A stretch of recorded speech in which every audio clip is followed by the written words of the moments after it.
Halo sahabat sekolah, salam semangat luar biasa. Berjumpa lagi dengan saya Kak Dimas di channel sekolah, channel belajar online.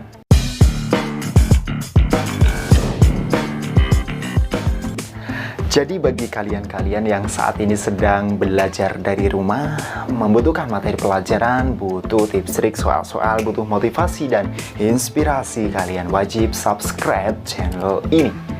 Dan jangan lupa kalian juga harus tekan tombol lonceng agar kalian selalu mendapatkan notifikasi terbaru dari setiap video-video yang diupdate oleh channel sekolah. Oke sahabat sekolah, hari ini Kak Dimas akan sharing di kelas edukasi, yaitu materi pelajaran kelas 5 SD, tema 4 subtema 3 pembelajaran kedua.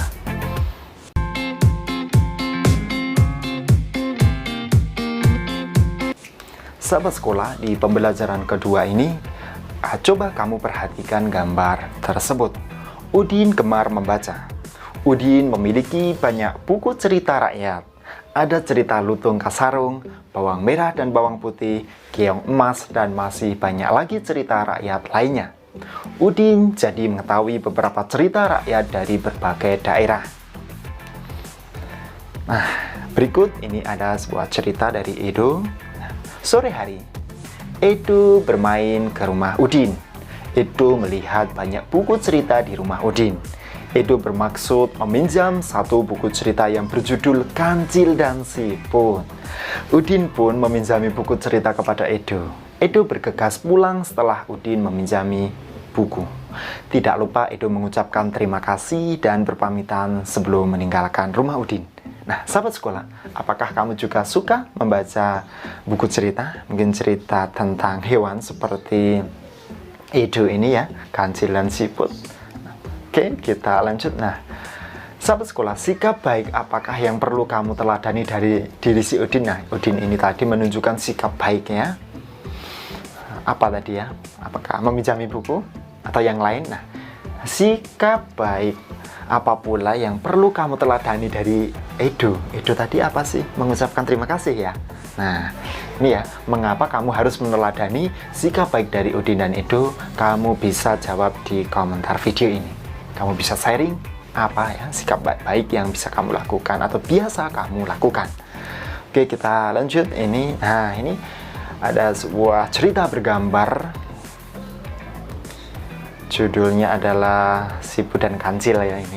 Nah, Alkisah diceritakan bahwa Raja Siput mengetahui akan kedatangan makhluk paling cerdik, yaitu si Kancil di perkampungannya. Raja Siput mengumpulkan warganya untuk bersiap-siap menghadapi kecerdikan si Kancil. Saat si Kancil datang, Raja Siput menyambutnya dengan kepongahan dan kesombongannya. Si Kancil bercerita tentang kecerdikannya yang berhasil mengelabui harimau dan manusia.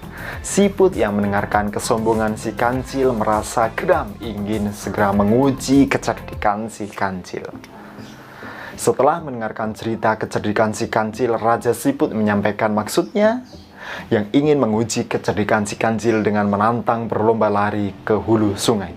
Sebelumnya, Raja Siput sudah memerintahkan bawahannya siap berbaris sepanjang sungai hingga hulu. Mereka sepakat bahwa jika Kancil yang berencana lari di daratan memanggil Siput, maka Siput yang ada di depan Kancil menjawab, gitu. Nah, kesepakatan antara Raja Siput dan Kancil pun dibuat. Mereka sepakat berlomba lari ke hulu sungai. Kancil berlari lewat daratan, Raja Siput lari di lumpur sungai. Tepat pada waktunya datanglah si Kancil. Dia menuntut agar perlombaan segera dimulai. Raja Siput yang sudah lama bersiap segera beringsut ke pinggir sungai. Sementara itu, beberapa ekor siput yang lainnya berada di pinggir sungai ini ingin menyaksikan perlombaan itu. 1, 2, 3. Si Kancil memberikan komando tanpa tanda perlombaan dimulai. Dengan sigap, Kancil melompat berlari sekencang-kencangnya. Setiap 50 langkah dia berseru, "Di mana engkau, Siput?" Jawab Siput yang berada di depannya. Si kancil semakin mempercepat larinya, lalu terdengar lagi si kancil berseru, "Di mana engkau, siput?" Jadi mengejek si siput ini. Kembali terdengar jawaban siput telah berada di depannya. Nah, si kancil menjadi marah dan kian memperkuat larinya. Setiap kali dia berseru, selalu dijawab oleh siput yang telah berada di depannya. Demikian seterusnya, si kancil tidak dapat mengalahkan siput dalam perlombaan itu. Dia tidak dapat menerka taktik yang dipakai oleh Raja Siput dan anak buahnya. Akhirnya, dia merasa kelelahan sambil menggerutu dengan napas terengah-engah. Sang kancil pun berkata, "Hai siput, mulai hari ini aku nyatakan bahwa engkaulah binatang paling cerdik dan dapat mengalahkan aku. Selamat tinggal." Setelah itu, sang kancil pun melompat dan lari menghilang dari perkampungan siput. Nah, sekarang tinggallah siput-siput itu bergembira ria. Mereka yang telah bekerja keras bergotong royong serta dapat membina persatuan dan kesatuan. Sahabat sekolah, kamu telah membaca sebuah cerita bergambar atau disingkat cergam. Nah, kamu tentu bisa juga membuat cerita bergambar seperti di atas. Apa sebenarnya cerita bergambar itu? Bagaimana cara membuat cerita bergambar? Cergam merupakan kependekan dari cerita bergambar. Cergam mengandung pengertian perpaduan, cergam mengandung pengertian perpaduan gambar dan teks yang berbaur menjadi satu kesatuan serta mengandung keindahan dan cerita yang bermakna. Itulah yang dimaksud dengan cerita bergambar. Oke sahabat sekolah, sampai di tugasmu. Tugasmu kali ini adalah kamu jawab pertanyaan berikut ini. Berdasarkan cerita bergambar di atas, siapakah yang memiliki sikap sombong dan pongah? Nah, lalu bagaimanakah pendapatmu terhadap sikap tersebut? Kamu jawab pertanyaan ini di kolom komentar, Kak Dimas tunggu jawabannya. Oke, cukup sekian pembelajaran hari ini.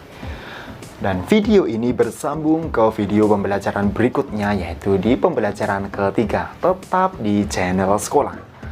Kamu berkunjung ke halamannya, kamu lihat playlist ataupun videonya, kamu lihat deretan video-video yang sudah di-upload oleh channel ini.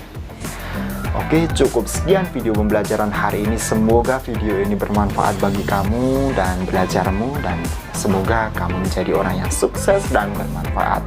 Cukup sekian, salam semangat luar biasa. Terima kasih.